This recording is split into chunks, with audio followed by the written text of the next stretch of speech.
السلام علیکم۔ ناول کی نیکسٹ ایپیسوڈ لے کر حاضر ہوں۔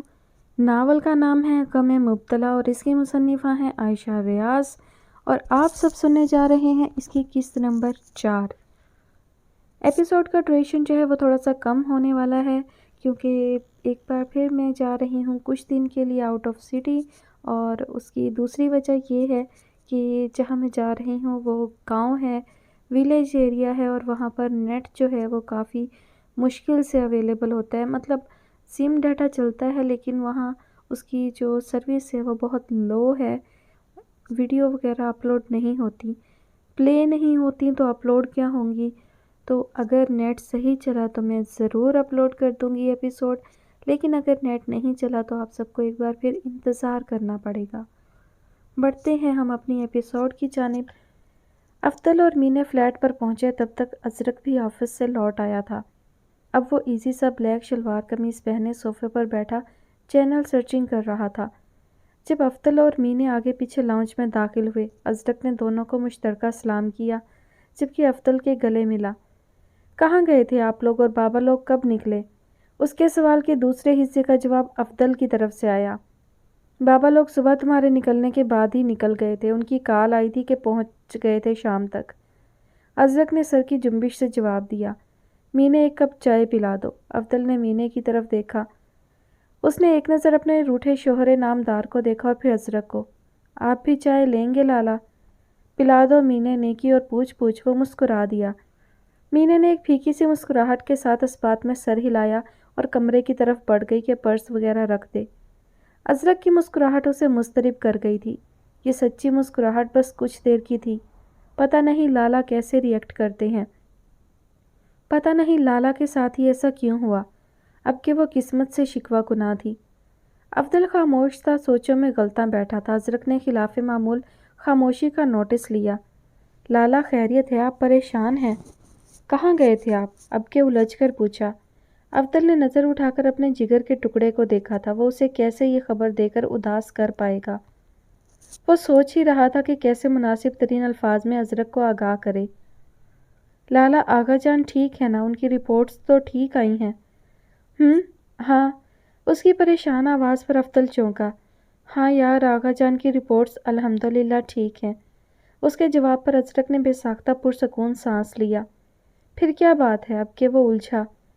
ازرق میں آج ولید کی طرف گیا تھا، تمہیں یاد ہے ولید وہاب شاہ قبیلے آیا تھا؟ افضل کی بات پر ازرق نے اس بات میں سر ہلایا۔ جی، آپ کے دوست ہیں وہ؟ اس کی بہن ہے، اس کا 2 دن میں نکاح ہے۔ ازرق اب بھی نہیں سمجھا۔ جی لالا، تو پریشانی والی کیا بات ہے؟ ازرق، اس کی بہن آنی ہے، آنی وہاب شاہ۔ اب کہ افضل کی آواز آئی۔ ازرق کو کچھ لمحے لگے تھے اس کی بات کو پروسیس کرنے میں، پھر اسے ولی کا چہرہ اور نام جانا پہچانا لگنے کی وجہ بھی سمجھ آئی، اور بے ساختہ وہ یونی کی پارکنگ والا دن جب وہ آنی سے ملا تھا وہ بھی دماغ میں گھوما، مگر اس کے ساتھ ہی ایک اور تلخ حقیقت اس پر آشکار ہوئی تھی۔ افضل اس کے چہرے کی اتار چڑھاؤ دیکھ کر سمجھنے کی کوشش کر رہا تھا، اور ساری بات کے سمجھ آ جانے کے بعد ازرق کا چہرہ ایک دم سپاٹ ہوا تھا۔ ہر قسم کے تاثر سے عاری چہرہ افضل کو پریشان کر گیا۔ اس کا دل چاہا وہ ایک بار پھر جا کر ولی سے اپنے بھائی کی خوشی مانگے۔ ازرق میری جان، تمہارے لالا ایک بار پھر ان کے در پر چلے جائیں گے۔ مجھے تمہاری خوشی کے لیے منت بھی کرنی پڑی تو وہ بھی کروں گا، تم پریشان نہیں ہو، ہم کر لیں گے کچھ۔ افضل اس کا سپاٹ چہرہ دیکھ دیکھ کر پریشان ہو رہا تھا، وہ سمجھ نہیں پا رہا تھا کہ ازرق کیا سوچ رہا ہے۔ اس کی بات پر ازرق چونکا۔ نہیں لالا، اس کی ضرورت نہیں ہے۔ اب کہ اس کے لہجے پر افضل الجھا۔ کیوں میری جان؟ تمہارے لالا تمہاری خوشی کے لیے کچھ بھی کریں گے۔ نہیں لالا، اس کی ضرورت نہیں ہے، میری خوشی سے زیادہ مجھے آنے کی عزت عزیز ہے، اور اگر 2 دن میں اس کا نکاح ہے تو لازمی سب لوگ واقف بھی ہوں گے۔ میں نہیں چاہتا کسی بھی مسئلے کی صورت میں آنے کی ذات کو لوگ ڈسکس کریں۔ افضل نے پریشان نظروں سے اسے دیکھا۔ پھر کیا کرو گے تم؟ اب کہ ازرق نے لالا کی پریشان صورت دیکھی۔ دل میں چاہے جتنے بھی عذاب اتر رہے تھے، اس کا دل ہر چیز کو تہس نہس کرنے کا چاہ رہا تھا، مگر ہر احساس کے باوجود وہ کچھ بھی کسی کے سامنے شور نہیں کرنا چاہتا تھا۔ ضبط سے سرخ پڑتی آنکھیں اندر کا حال بیان کر رہی تھی، مگر وہ خود پر کڑا ضبط کیے سپاٹ تاثرات کے ساتھ لالا کو دیکھ رہا تھا۔ میں کچھ نہیں کروں گا لالا، یہی تھا میرے نصیب میں، سو اسے قبول کروں گا، آپ پریشان نہیں ہوں۔ پھر کچھ لمحوں کے لیے وہ رکا۔ لالا میں ہاشم لوگ سے ملنے جا رہا ہوں، رات میں دیر ہو جائے گی۔ پھر وہ بنا ان کی طرف دیکھتے نظریں چراتا باہر نکلتا چلا گیا۔ افضل نے پریشانی سے اسے جاتے دیکھا تھا، وہ کم از کم افضل سے کچھ نہیں چھپا سکتا تھا۔ افضل کی جان تھی ازرق میں، پھر وہ کیسے اپنا آپ اسے چھپا سکتا تھا؟ اور یہی بات افضل کو پریشان کر رہی تھی کہ ازرق ضبط کر رہا ہے، پتہ نہیں یہ ضبط کیا مزید رنگ لائے گا۔ لیکن اس وقت وہ کسی بھی طرح ازرق کو پش نہیں کرنا چاہتا تھا۔ وہ جانتا تھا ازرق تنہائی چاہتا ہے تاکہ اپنی ذات کو سمیٹ لے، اور ابھی افضل نے بنا کچھ کہے اسے سمجھا تھا، تبھی اسے جانے دیا۔ دل میں آنے والے وسوسوں کے باوجود افضل نے اس وقت اسے کچھ نہیں کہا۔ ازرق سرخ آنکھوں سے ڈرائیو کر رہا تھا۔ منظر پتہ نہیں کیوں دھندلا رہا تھا، شاید اس سیال سے جو لاکھ ضبط کے باوجود آنکھوں سے بے اختیار ہو رہا تھا۔ وہ اسموکنگ نہیں کرتا تھا، مگر اس وقت سوچیں اتنا الجھ رہی تھی۔ وہ ایک کے بعد ایک سگریٹ سلگا رہا تھا۔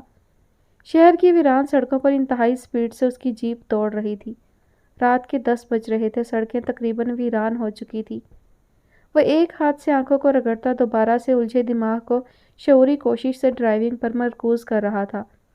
ہوا کے زور سے بال اڑ کر اب اس کی پیشانی پر آ رہے تھے۔ کف دونوں کوہنیوں تک مڑے تھے، آنکھیں ضبط سے لال انگارہ ہو رہی تھی۔ چہرے پر کرب رقم تھا، مگر وہ ہر چیز سے بے نیاز بس ڈرائیو کر رہا تھا۔ دل کے کئی ٹکڑے ہو ہی گئے تھے، یہ احساس کہ اس کی آنی کسی اور کی ہونے والی ہے، وہ تمام تر حقوق کے ساتھ کسی اور کی ہو جائے گی، یہ احساس اس کی رگے جاں کو کاٹ رہا تھا۔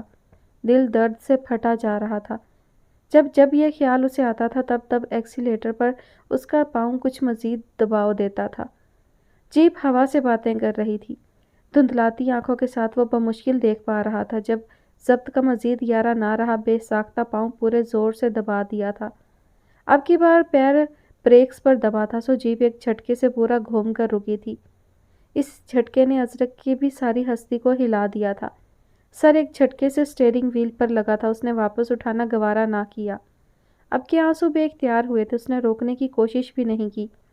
اب وہ لمبا چوڑا انسان اپنی محبت کے چھین جانے پر رو رہا تھا۔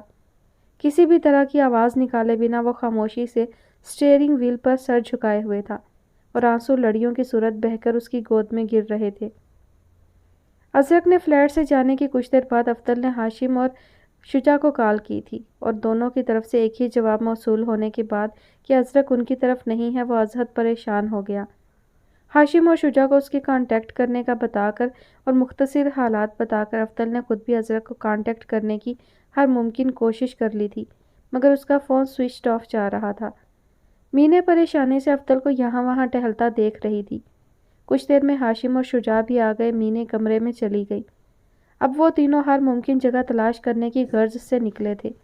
افضل نے مینے کو اندر سے لاک کر لینے کا کہا اور خود ہاشم اور شجاع کے ساتھ ہو گیا۔ 3 گھنٹے کی لگاتار تلاش کے بعد وہ تینوں پریشان سے واپس آئے تھے۔ پارکنگ میں گاڑی پارک کرتے وہ تینوں اترے اور ازرق کی جیپ دیکھ کر تینوں تقریباً بھاگتے ہوئے اس تک پہنچے تھے، جہاں ازرق ابتر سے حلیے میں اتر رہا تھا۔ افضل نے بھاگ کر اسے گلے لگایا، کچھ دیر اس کے اپنے سامنے اور صحیح سلامت ہونے کا یقین کیا، اور پھر پیچھے ہو کر ایک رکھ کر تھپڑ اس کے منہ پر لگایا تھا۔ ازرق بے ساختہ کچھ قدم پیچھے ہوا، پھر بے یقینی سے لالا کو دیکھا۔ ہاشم اور شجاع بھی شاکڈ سے افضل لالا کو دیکھ رہے تھے۔ تمہیں احساس ہے یہ وقت کس طرح گزارا ہے؟ تمہیں میں نے جانے دیا تھا صرف اس لیے کہ تم دوستوں کا کہہ کر نکلے تھے، اور اگر تم نہیں بھی گئے تھے تو فون کیوں بند کر دیا تھا؟ تمہیں احساس ہے کتنے عذاب میں گزرے ہیں ہمارے یہ چند گھنٹے؟ تمہیں کچھ ہو جاتا تو کیا کرتا میں؟ افضل اس پر باقاعدہ چلا ہی تو رہا تھا۔ ازرق اب سر جھکائے انہیں سن رہا تھا، مگر چہرہ اب بھی کسی بھی تاثر سے عاری تھا۔ ہاشم اور شجاع پریشان اس کے تاثرات ملاحظہ کر رہے تھے۔ سوری لالا، مجھے خیال نہیں رہا، فون شاید کہیں گر گیا ہے، تب ہی بند ہے۔ لالا نے تعصب سے اسے دیکھا۔ اچھا چلو اب تم تینوں اوپر۔ نہیں لالا، ہمیں اجازت دیں، اوپر بھابھی بھی تھیں، سو ان کے خیال سے ہاشم اور شجاع دونوں نے ہی جانا بہتر سمجھا، ورنہ رک جاتے۔ وہ لالا سے مصافحہ کرتے ہوئے اپنی گاڑی کی طرف بڑھ گئے، تب تک ازرق ایک طرف کھڑا تھا۔ لالا نے اسے دیکھا۔ چلو اب ریسٹ کرو تم بھی، صبح تم سے بات ہوگی، اور میں اپنے تھپڑ کے لیے بالکل شرمندہ نہیں ہوں، تم ڈیزرو کرتے تھے یہ۔ جی لالا۔ وہ دونوں فلیٹ میں داخل ہوئے اور ازرق بنا ان کی طرف دیکھے اپنے کمرے کی طرف بڑھتا چلا گیا۔ لالا بھی مینے کو بتانے کی غرض سے کمرے کی طرف بڑھے۔ رات تقریباً آدھی گزر چکی تھی۔ ازرق نے ڈور لاک کیا اور سامنے بیڈ پر جا کر بیٹھ گیا۔ گھٹنوں پر کوہنیاں ٹکائے ہاتھوں پر پیشانی ٹکی تھی۔ ایک سرد سانس فضا کے سپرد کرتا وہ اسی حال میں نہ جانے کتنی دیر بیٹھا رہا۔ رات شاید لمبی ہو گئی تھی یا شاید اس کی زندگی کی رات ہی طویل ہوئی تھی۔ پتہ نہیں اس رات کے بعد کوئی سویرا تھا بھی یا نہیں۔ نیند آنکھوں سے کوسوں دور تھی۔ وہ یوں ہی بیٹھا بیٹھا رات گزار چکا تھا۔ ولی مضطرب سا آفس میں بیٹھا تھا۔ آنے سے پہلے وہ اپیا کو آنی کے پاس آنے کے لیے کال کر کے آیا تھا۔ خود بھی وقتاً فوقتاً کال کر کے آنے کی خیریت پوچھتا رہا تھا۔ دل نہ جانے پھر بھی کیوں اتنا مضطرب تھا۔ بابا سے وہ مل کر نہیں آیا تھا۔ آج اسے بابا کی لاتعلقی کھل رہی تھی۔ وہ بابا سے بدگمان ہو رہا تھا۔ بابا کو بس اپنی انا، اپنا غصہ، اپنے احساسات عزیز ہیں۔ ہم کیا محسوس کرتے ہیں انہیں اس سے کوئی سروکار نہیں ہے۔ نہ چاہنے کے باوجود سوچیں تلخ ہو رہی تھی۔ وہ شعوری طور پر انہیں جھٹکنا چاہ رہا تھا مگر دماغ شاید آج اس کی کوئی سننے والا نہیں تھا۔ فون کی بیل پر اس کا سوچوں کے تانوں بانوں میں الجھا دماغ جیسے آزاد ہوا تھا۔ آریز کا نام دیکھ کر اس نے کال ریسیو کی۔ ہاں کہو آریز، تھکی سی آواز سے کہا جسے فون کی دوسری طرف آریز نے بھی بخوبی محسوس کیا۔ خیریت ہے جگر، پریشانی ہے کوئی؟ اندازہ تو تھا ہی مگر پوچھ لیا۔ نہیں یار کوئی پریشانی نہیں ہے بظاہر، پتہ نہیں دل کچھ مضطرب ہے۔ ولی کی آواز پر آریز کچھ لمحے چپ ہوا۔ سنو، فری ہو؟ ہاں فری ہی سمجھو، کیوں خیریت؟ ولی اب کے پوری طرح اس کی طرف متوجہ ہوا۔ ہاں پھر میں تمہارے آفس آؤں یا باہر مل رہے ہو؟ لنچ پر باہر ملتے ہیں۔ ولی کی آواز پر آریز نے ڈن کہا اور ملنے کے وعدے پر کال بند کر دی۔ وہ کچھ دیر بیٹھا کچھ سوچتا رہا، پھر چابیاں اور فون اٹھاتا سٹینڈ سے کوٹ لے کر باہر نکلا۔ پی اے کو ہدایات دیتا وہ آفس سے باہر نکلتا چلا گیا۔ وہ آریز کے آفس سے قریب ریسٹورانٹ میں ملے تھے۔ ولی جب وہاں پہنچا تھا آریز پہلے سے اس کا منتظر تھا۔ ولی گرے پینٹ، وائٹ شرٹ اور گرے ہی ویسٹ میں ملبوس تھا۔ وہ بلا کا ہینڈسم تھا جبکہ آریز بلو پینٹ کے ساتھ وائٹ شرٹ میں ملبوس تھا۔ دونوں نے معانقہ کیا اور ولی چابیاں اور فون ٹیبل پر رکھتا اس کے سامنے بیٹھا تھا۔ اتنی ایمرجنسی میں بلایا ہے، خیریت ہے؟ ولی نے آریز کو دیکھتے ہوئے کہا۔ دیکھو ولی، میں اسٹریٹ فارورڈ سا بندہ ہوں، مجھے گھما پھرا کر بات کرنی نہیں آتی، اور یہ بات میں تم سے پہلے بھی کہہ چکا ہوں کہ آنی مجھے رابی کی طرح ہی عزیز ہے، سو میری بات کھلے دل و دماغ سے سننا۔ آریز کی تمہید پر اور پھر آنی کے ذکر پر ولی ٹھٹکا۔ کیا ہوا ہے آریز؟ اس کی پریشانی کو نظر انداز کرتا آریز کہہ رہا تھا۔ ولی شہری تمہارا کزن ہے، مجھ سے بہتر تم اسے جانتے ہوگے۔ وہ کچھ لمحے رکا۔ مگر یہ میری خام خیالی تھی، تم اسے بالکل نہیں جانتے اور بنا جانے تم آنی کو اسے سونپ رہے ہو۔ آریز سیدھی بات کرو، کیا کہنا چاہ رہے ہو تم؟ ولی کا چہرہ سپاٹ ہوا۔ کچھ بھی کہنے سے پہلے اس نے پاکٹ سے فون نکالا اور کچھ پلے کر کے ولی کے سامنے کیا۔ ولی نے الجھ کر پہلے اسے دیکھا اور پھر اسکرین پر نظریں جما دیں۔ جیسے جیسے وہ تصویریں آگے جاتی جا رہی تھیں ولی کا چہرہ لال ہوتا جا رہا تھا۔ اب کہ اس کے چہرے کے کھینچے عضلات دیکھ کر اس کے غصے کا بخوبی اندازہ کیا جا سکتا تھا۔ اسکرین پر اس دن کی تصویریں موجود تھیں جو آریز نے شہری کی ایک لڑکی کے ساتھ کیپچر کی تھی۔ یہ کہاں سے ملی تمہیں؟ بھیجے ہوئے لہجے میں ولی نے استفسار کیا۔ یہ اسی ریسٹورانٹ کی ہیں، تم جانتے ہو اکثر لنچ میں یہاں سے کرتا ہوں۔ کچھ دن پہلے میں نے شہری کو اس لڑکی کے ساتھ کیپچر کیا تھا۔ میں تمہیں پہلے ہی بتا دیتا مگر آنی کا نکاح فکس ہو چکا تھا، سو اس نازک وقت میں مجھے سمجھ نہیں آیا میں کہوں یا رہنے دوں۔ آریز کی بات پر ولی نے اپنی تپش بھری نظریں آریز کے چہرے پر گاڑ دیں۔ اور اب ایسا کیا ہوا ہے؟ اب تو 2 دن میں نکاح ہے، پھر تم اب کیوں بتا رہے ہو؟ ولی کی بات پر آریز کچھ لمحے رکا۔ دیکھو ولی، میں کچھ نہیں دیکھ رہا آریز، تم سیدھی طرح بات کرو، جو بھی بات ہے، گھمانا پھرانا کم از کم اب بند کرو پلیز۔ اس کی بات ولی نے کاٹی تھی۔ شٹ اپ ولید، میری بات سن لو تو پہلے، اور خبردار بیچ میں بولے تو۔ آریز کو بھی اب کے غصہ آیا تھا۔ ولی نے ضبط سے اسے دیکھا۔ اس کی نظروں کا مطلب سمجھ کر آریز کہنے لگا، مجھے رابی نے بتایا ہے آنی کا رشتہ آیا ہے اور افضل اپنے بھائی ازرق کے لیے پیغام لے کر آیا ہے۔ تم افضل کو بھی اچھے سے جانتے ہو اور ازرق سے بھی ملے ہو۔ آنی ہماری بہن ہے، ہم جان بوجھ کر اسے آگ میں نہیں جھونک سکتے۔ کیا ایسا ممکن ہے کہ تم انکل کے سامنے یہ مدعا رکھو؟ جب ایک بہتر آپشن ہمارے پاس موجود ہے تو کیوں ہم آنی کی زندگی جان بوجھ کر داؤ پر لگائیں؟